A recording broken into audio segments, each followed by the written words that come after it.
Welcome back to the Circuit Revival, where after last time's success, we're going to take another look at a Nintendo Switch OLED. Now this one's in okay condition. There's no memory card and check the game card. No game card in there. Overall decent condition, but a few sort of worrying signs on it, which if I just get the microscope over, we'll take a look at. Okay, so here we are under the scope, and the most worrying thing that I can kind of see is as you can see just in the port and on that screw there, that looks like a lot of rust. So something tells me that this is liquid damage, but and again, it's hard to tell, but there is a lot of gunk in that port. So we might just try to begin with and just get a brush in there and see if we can clean that out slightly. I'm not really sure what it is. But that rust on that screw there does not really fill me with much confidence, because I think to get that much rust on like a games console or something like this, it must have been in liquid for a while. But we'll see once we get it cracked open what it looks like inside. But after a little brushing, we'll just check that port. Okay, the port looks okay now, so let's go back and let's just have a look at this then. So I don't know what it said was wrong with it, but I'm guessing it's a no power. So if we just try hold the power button, we get absolutely nothing, and I can't see any bent pins or anything in the bottom, so I think I'll be happy to give it a go trying to plug it in. Just on the top right here we have our ammeter. This will hopefully give us a slightly good idea as to what might be wrong with this. So we'll plug it in and see what it does. So we plug it in and we just get stuck at 5 volts. Now that to me screams M92, because what we should see there is 15 volts. But the fact that we're not getting the 15 volts makes me think that M92 is probably the problem with this. So I'll get this unplugged and we'll get it undone. Now I don't know whether it would still actually charge if you left it with the 5 volts, or whether it would just happen really slowly, or whether it doesn't happen at all. So if anyone wants to drop down in the comments whether these things will actually charge up on 5 volts. I'm guessing it will, but just really slowly, so much so to the point that people think that they're not charging. So as I say, I'll get this open, and then once we're inside we'll jump back in.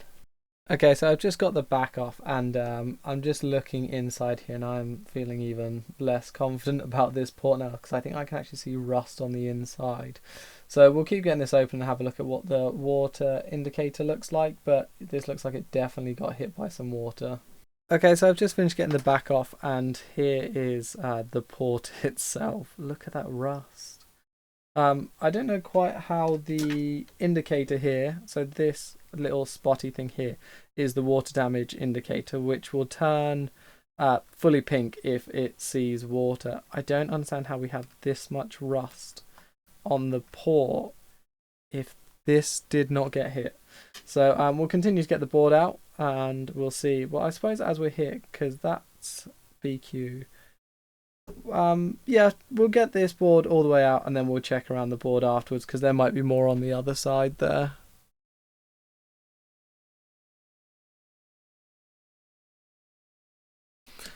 Okay, they are way too rusted in place to come out, so I might have no choice but to have to try and like drill them out maybe.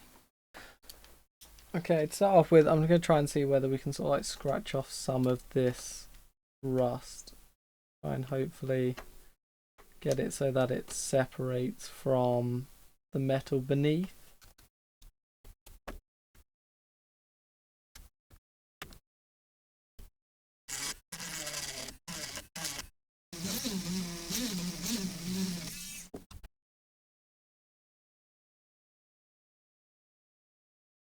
Okay, we're finally free, and that was probably one of the most unnerving things that I've done, was trying to drill out the screws there. So looks like this has seen a fair amount. The only problem I've got now is there's obviously a bunch of metal shards in here, so I need to make sure I clean it out really well beforehand. But I took a drill to it and I just drilled out the screws themselves, and you can see there's what's left in the case. You can see they were rusted all the way down. So I'll see now whether I can get a pair of pliers on them, see if I can get the screws out, because it'd be nice to be able to replace them. So we'll just see if we can grab and twist these out.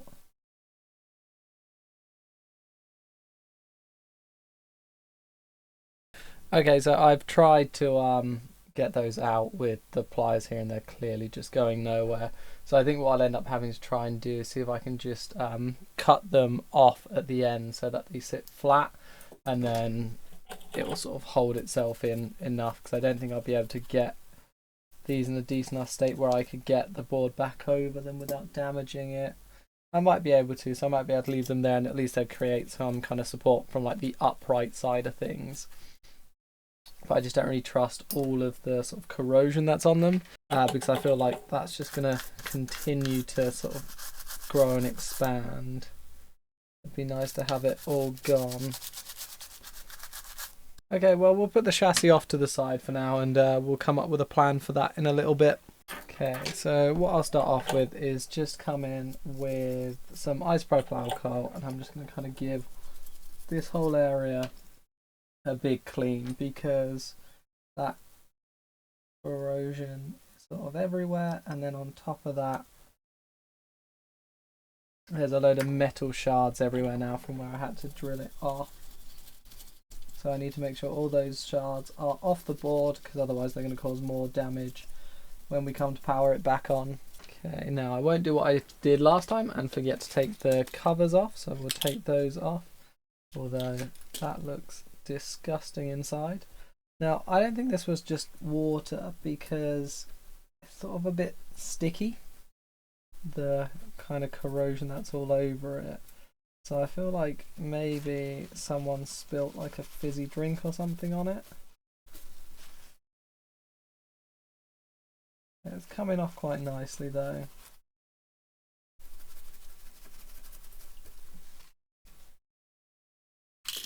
And then we'll take the other cap off, which I forgot to do last time as well.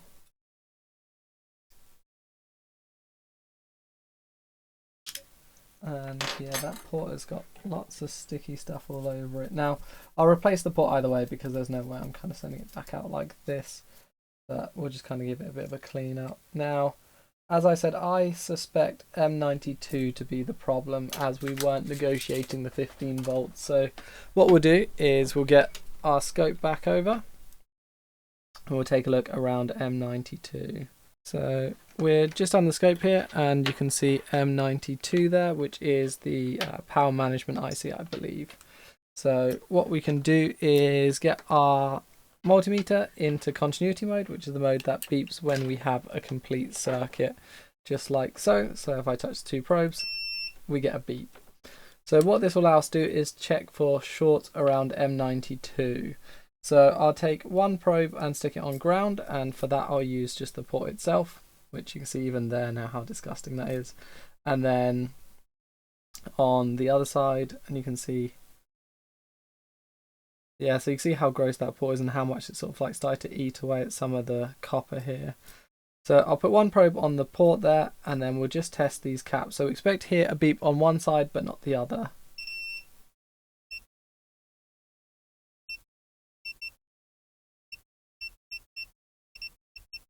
Okay, we've got no shorts around M92, but that doesn't mean anything. It can still be faulty without any shorts, so I think we'll still swap it out. But I guess what I'll double check quickly is just, is our fuse okay? So this little device just at the top here is the fuse, and we do get power through that. We'll have a look at BQ whilst we're here as well.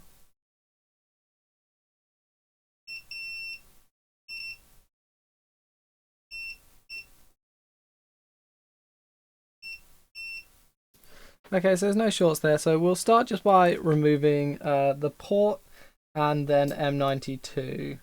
So I suppose we'll start with M92 to begin with. So what I'll do is I'll add some flux around it.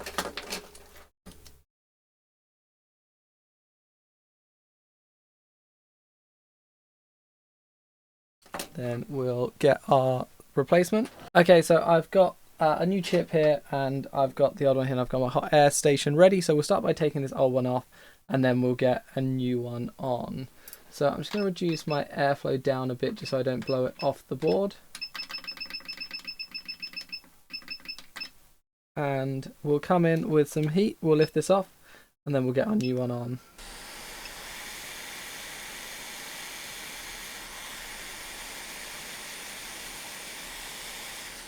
Okay, so that came off nice and cleanly, which is good. So we'll get ready to put the new one on. So to do this, I'm just going to clean up the board a little bit to get rid of all the old flux. I'm then going to add some leaded solder to the board, and then I will get the new one on. So we'll get a little bit of flux, and is that a little bit of corrosion just in the top corner there? Okay, there we go. So I'm fairly certain you can see there some sort of blue bits, and that looks like corrosion to me. So I think we'll give this a bit more of a clean up.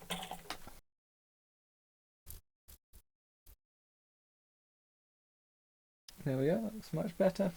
So we'll add a bit of flux to the board, and then we'll just add some leaded solder to that.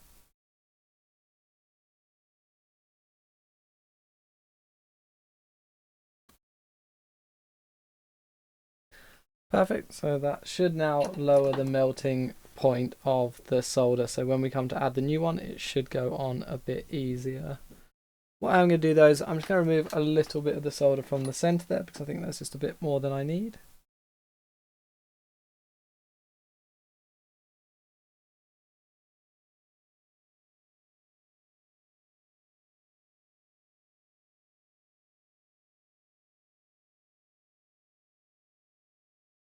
Cool, there we go. And we'll get our replacement chip. And we just need to line that up with pin 1 on the board, which in this case is the top right. So pin 1 will be up here. So what I will do to start off with is I'm just going to pre-tin this chip slightly. Just makes it go on a touch easier. So we'll add a tiny amount of flux to the chip itself, and then I'm just going to get a tiny bit of solder on my iron. I'm just going to pre-tin the chip. A bit more flux.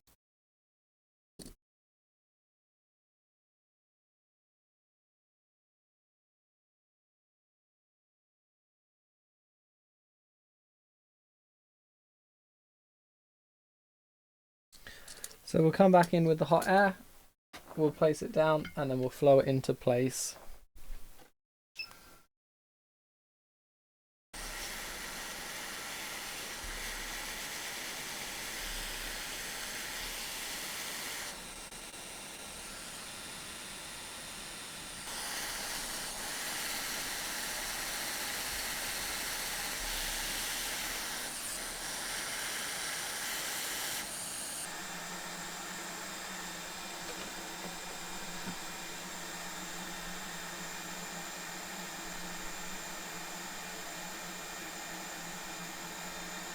Okay, so I just got rid of the excess solder there that was poking out the side, but we'll just turn it up and have a look around each side, see if we're happy. So what we'll do now then is let's get the port off the board and get that swapped for a better one. Okay, so we'll do a similar thing as we did there, but this time we're going to hang the board over the edge of the table here, and then I'm going to come in from underneath. This will allow me to just lift the port up once it's ready to come off. I'm also going to remove the tip from my hot air station so I get a bit more surface area on this. So we'll add a bit of flux again. Add some flux, and we'll get this port removed.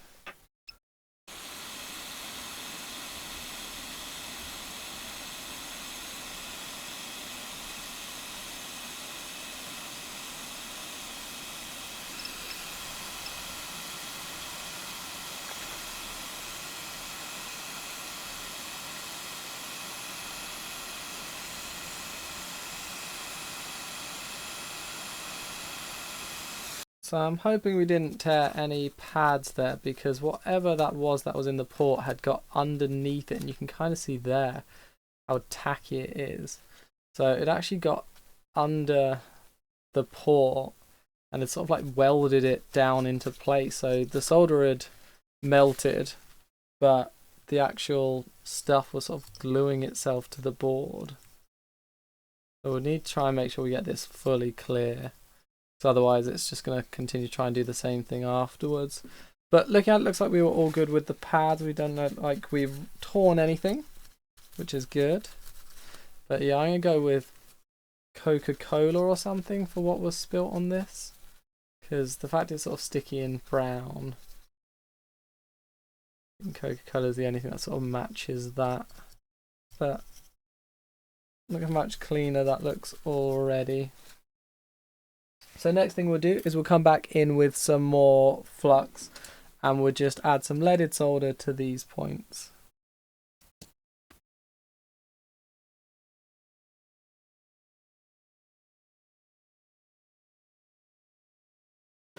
There we go, and what that will do is lower the melting point of the solder that's on the board. That should hopefully mean that when we come to add the new port, it goes on a lot easier. Okay, so I've got here a replacement port. We're just going to tin this up and you can see the state of it next to the one that was on the board. That was the one that was on it, which is just covered in I don't really know, but it's fairly horrible. But then here's the new one. So what we'll do is we'll add a bit of flux to the pins. We'll then add some leaded solder to it, and that should help it adhere to the board when it comes to adding it on. So we'll just get some flux on there. We'll just get some leaded solder on my iron. Then what we'll do is we'll just run this along the pins.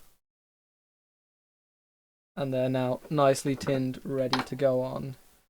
So I'll get the port ready to drop. And we'll come back over the top of the board here. And we'll do exactly the same thing as we did before. I'll come in with hot air from underneath. Once it's all molten, I'll drop the new port in.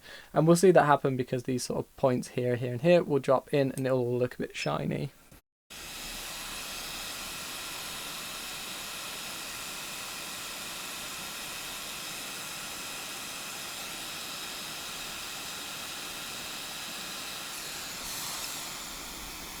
So as you might have seen there, the thing with these OLED ports is because there's quite a lot of metal on them, they absorb a lot of the heat up. So when you put them on, they sort of get stuck part way in. So you just need to make sure you leave the heat on a bit longer, just enough time for all of the solder to then sort of like remelt, because it will sort of try to solidify again as a result of the port being dropped in, because it works as just a massive heat sink basically. And then whilst we're here, we can give these pins just a quick test.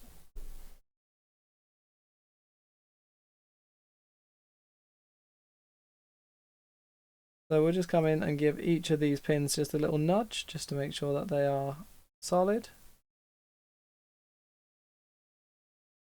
And they're all going nowhere.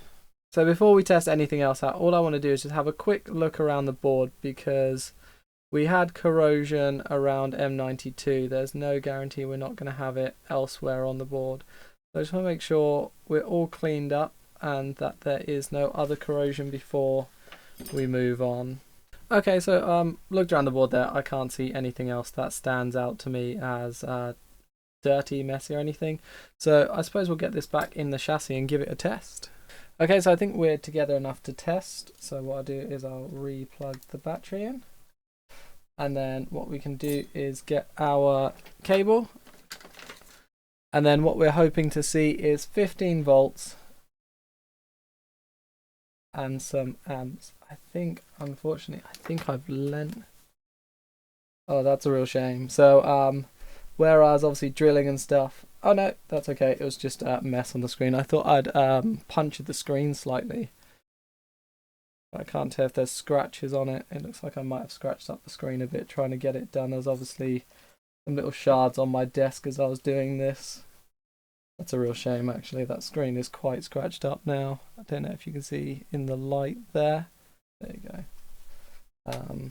It obviously rested on something. So that's not great. It's a bit annoying. See if I can buff it out a bit either way. But I've definitely scratched up the screen a lot. Obviously some things on my desk as I was trying to do stuff. It's a shame, but let's see if it's at least working. So in 3, 2, 1. Okay. It's trying to do something. Okay, hold on, 15 volts. It's stuck at 0.97. So we have M92 is clearly working, but I don't know what 0.97 would be.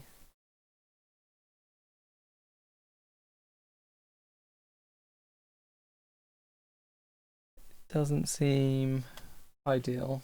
Try the other way. Okay, same again, 0.97, no boot either. Yeah, so we get nothing, so it doesn't go up and drop down. So what I'll do is I'll just lay this on this microfiber cloth for now, just so I don't end up scratching up the screen anymore. What I'll do to begin with is we'll see if we've got anything on the thermal cam. This might give us an indication of something. Okay, so here we have the thermal camera, and we'll just come take a look and see if we can see anything on the board. So BQ is getting warm. That makes sense because that is the battery.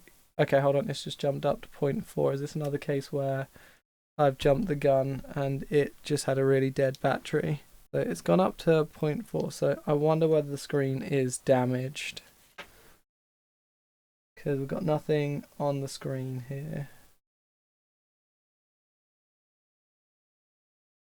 Now I don't know how the OLED sort of like gets its screen and everything on it, because I know it works slightly different to the normal one. So it could be that the board is fine, but there's actually just a problem with the chassis, which I don't know, maybe I damaged it doing something or whether it was damaged anyway. But I don't know where it gets its screen and everything from. I think what I'll do is I'll try and unplug it quickly and just reset some of those cables, just in case. Play cable, let's try and reseat that, see if we get anything different.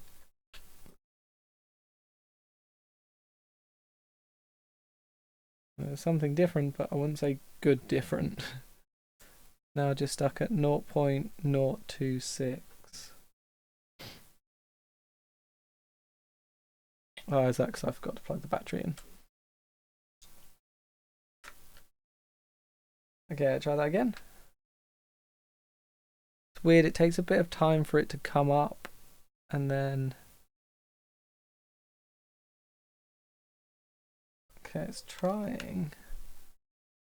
So there, 480, I don't think, 479, that's about right.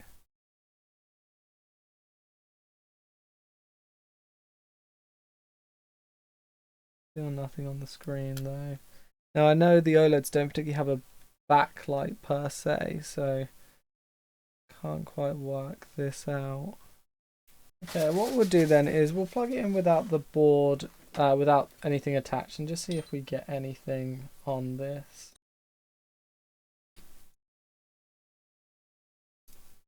So it just sits at 0.4 and then flashes. Now to me that strikes me as a normal boot.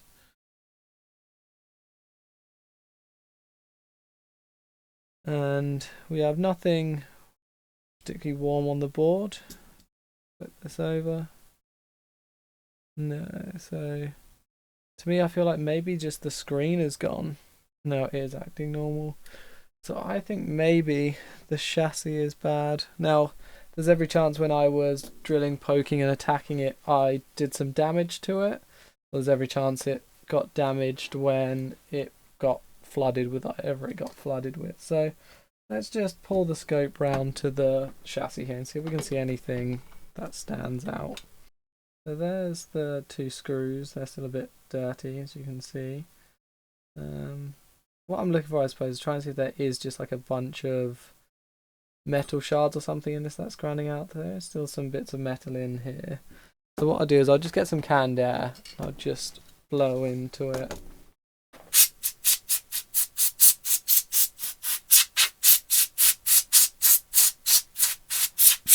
I think this is one of the Joy-Con rails, that looks normal. Now here's the screen display, the screen ribbon. Looks alright as well. So just looking around the board, I've just kind of looked around at all the chips and anything. I can't see anything that stands out. Everything looks normal. Nothing on here looks like shouldn't do, and I don't really know what everything does, but everything I understand what it does looks alright, although there's a bit of corrosion just over here. You can see just underneath that. So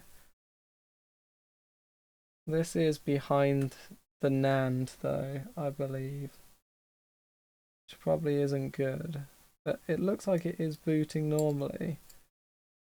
I think it's just the screen we're not getting. Oh no, that was behind, oh yeah, the eNAND. But there is some corrosion around the NAND. That's probably not good really, but it doesn't look like it's made its way in. The corrosion there looks like it's on the outside.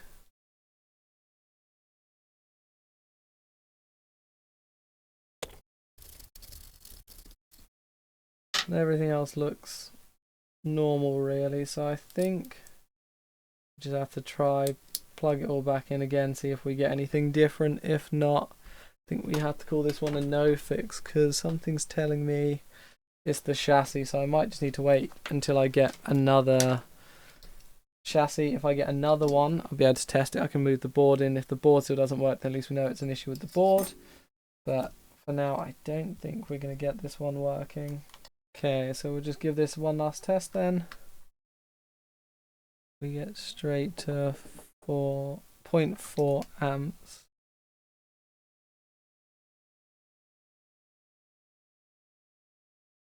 So if this is working, we should see a charge symbol in the top corner. But what I can't tell is whether this is a chassis issue or a board issue. Something tells me it's probably the chassis. What I'm going to do for now then is I'm just going to leave this on charge and see whether I can see a standard boot happen. So what will happen is this will drop down and it'll go back up again to a higher number. So I just want to see whether this goes up, in which case that would simulate that the board is okay. So I'll leave it charging for a bit and I'll come back if and when we get to that point. Okay, so I've had this just on charge for a while now and it's not changing, so I think it probably is a board fault in all fairness, because I imagine it should have sort of gone to that boot stage by now. But if anyone has any thoughts on what they think might be the issue with this, let me know and I'll come back to it. But for now, sadly, that does go down as a no fix, so we change our score to 24 to 11. Okay, so in a weird turn of events, I guess I need to change the outcome of this slightly, because I came back just to put it back together again, and basically it just works. So I'm currently plugged into the little HDMI thing here, so if I put that up on the screen you can see there it is. And then if we go back to the overhead camera and if I flip this over and unplug it, there's our screen. So I think something was obviously just not sat properly. So we get to switch the outcome of this over. So from the no fix, we can take one off, bring that back down to 10, and then bring our fix up to 25. So that's a nice little repair there. So always double check your work. So cheers for watching. See you in the next one.